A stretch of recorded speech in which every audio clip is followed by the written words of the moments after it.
Hey everyone, it's Rena with Health Bootcamps and the Live Longer podcast here with Dr. Peter Osborne doing the book master class on No Grain, No Pain.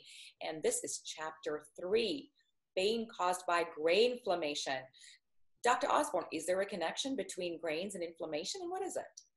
Lots of them. So what I write about in the book is not only is gluten one of the things that can cause inflammation, we dub the term grainflammation, grain-induced inflammation. Gluten is one of the proteins that we know can trigger it.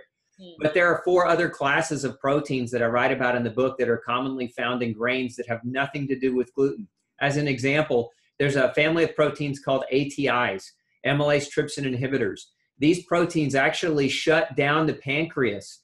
They prevent the pancreas from secreting enzymes that help a person digest. Oh, wow. So in this case, grainflammation would be an inability to digest the food, so the food rots in the gut, creating a side effect of inflammation and constipation.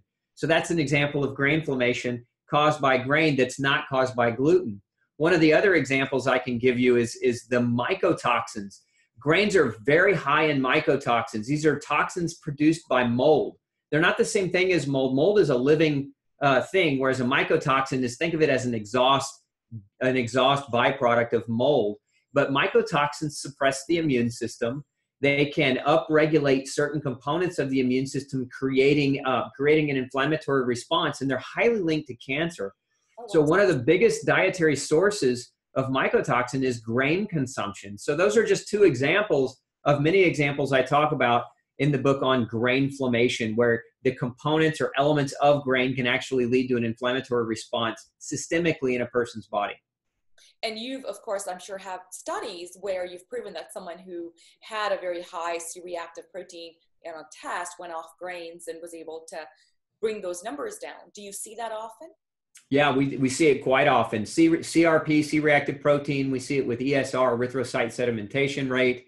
We also see it with other inflammatory factors. There's another inflammatory factor called human transforming growth factor beta 1 that we'll see come down when people go on a grain-free diet. There's another one called complement 4A or C4A, which is an inflammatory marker that can also be reduced when people go on a grain-free diet.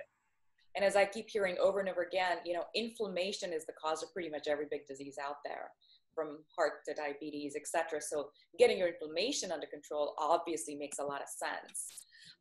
All right, well, we're on to the next chapter, so hope you'll tune in. The next one's all about the gut, the imbalance in the gut, and how that can be caused by grains. So hope you'll tune in.